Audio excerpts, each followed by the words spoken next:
Smarties, today we are discussing why learners sometimes struggle with Google. They struggle with getting clear answers, and we need to help them figure out how to research quicker, faster, and more effectively. And we do this through specific, structured, and neutral asks of Google. We also talk about how to use AI to move learners through research and point them in an accurate direction much faster. If you are interested in supporting the work that we do here at Learn Smarter Podcast, we are honored with your support via Patreon. Patreon is the way that you can support our work and effort here at the Learn Smarter Podcast. And then we also upload things, behind the scenes content and extras and extended interviews only exclusively on Patreon. You can support our work by going to www.patreon.com/LearnSmarterPodcast.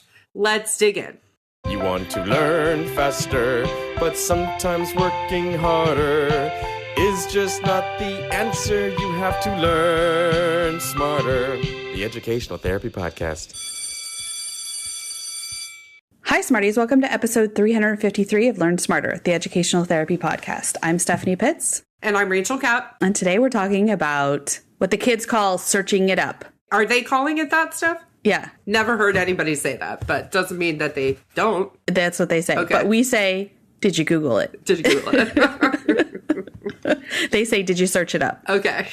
Well, let's search it up today. Yep. We've absolutely talked about this in previous episodes, but it deserves its own place. It deserves its own spot on the grid. If you're like an Instagram person and then you actually post something on your grid and not just in your stories, it means you want to draw specific attention to it. And that's how we feel about this idea, which is the idea that simply telling a learner to go Google it or go search it up, a lot of learners need the next step. And they need to know what specifically to put in Google. We know that learners who struggle with executive functioning skills challenges will also struggle with getting their thinking on the page. So literally, one of the things that we will do with learners is teach them how to use proper key terms to yield the search results that you want.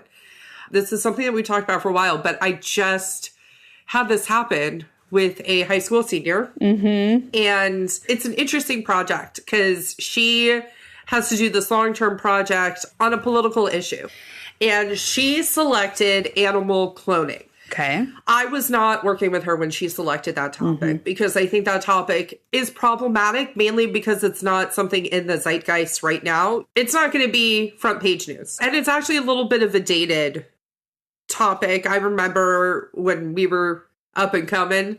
Remember when Dolly the sheep was cloned? Okay. I do. And so it was a big deal in late 90s, but less so now. But whatever, she picked her topic. I would have advised her to pick an easier, more Googleable topic. Mm-hmm. But, you know, we're not changing the game this late into the project. And what the project required of her was for her to find basically politicians who took the pro side, who took the con side. And I was watching her Google. And I knew the terms that she was putting into Google, things like what politicians are against cloning, are not going to yield the results that she wants. So again, she put into Google politicians against cloning. And there was no specificity. There was no United States. There was nothing that made it local to her where she lives, and she's in a different state. So I watched her sort of spin her wheels on this. Okay. Because we're also working on time management. And so I was only giving her, go find something, but don't have it take longer than 3 minutes kind of thing. Okay. And when I saw what she was doing, I interrupted and I gave her different key terms. And I'm like, look what happened when I just put in animal cloning state senator. Mm-hmm. I got really specific about what type of person I was looking for a quote from. And we found something so much faster. So it got me thinking about what are the rules about Googling. So, Steph, you and I kind of came up with some ideas, but just on the front end, nothing with why or how. I don't think that there's any hard, fast rule. Right. But that can definitely help to not have the why or the how and being really specific about what you're looking for. I just want to we haven't talked about this, but I want to throw a wrench in right now to this conversation. Oh, I love it. I want to add in the ChatGPT version. Okay. Because I think that's where a lot of kids are going now to quote unquote Google. Yeah. Like, you know how we say Kleenex and we refer to... As opposed to tissue. Right. Or chapstick. We say the brand as opposed to the product. So I feel like Google is going to be the brand. The product is whatever they use. And a lot of my students are using ChatGPT. ChatGPT can make up quotes if you ask for a quote. Okay. Right. Not asking for quotes, but more asking for information. So I've used it a couple of times to find out information that then I might actually then go to Google and actually look specifically. Have you used Perplexity? No, but I'm aware of it. Okay, so Perplexity is what I advise learners to use if they're doing research, because it will bring up real things. Yeah. Yes. But while you were talking, I put in what she put into Google. Yeah. And I wanted to see what it came up with. What did it come up with? First of all, I didn't prime it because it makes a big difference if you do prime It does. the question. But I just wrote politicians against animal cloning. That's all I put in. Yep. And it told me several in the United States, in the European Union, in New Zealand, in the United Kingdom. It gave me several. Can you ask ChatGPT, are these real politicians who truly take that stance? Well, one of them is Bill Clinton, so. Okay, but can you affirm that these politicians have been quoted on these topics? Okay, this is live action. Steph's typing, and we're going to get an answer.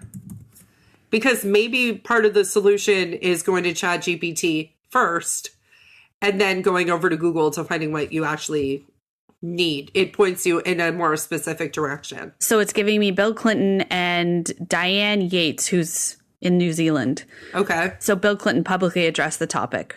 I really nailed it with that late 90s reference, right? You totally did. Yeah. So anyway, the reason why I wanted to throw the wrench in is because sometimes it's very hard when you are more of a global thinker. Like, you have this question, but you don't know how to find it and you don't know what words to use and you're not getting enough.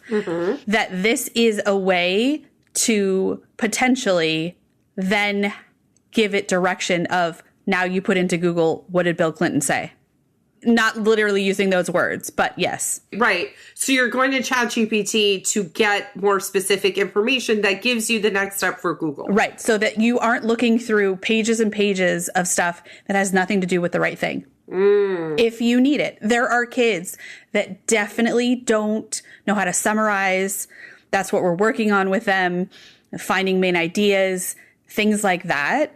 So that this can be a resource. Like, what do you do when you don't know what to do? Here's a resource. So I'm just throwing it out there because I have been having several of my clients that struggle with this exact thing. They'll tell me, I can't find anything. And I'm like, okay, so let's go to ChatGPT.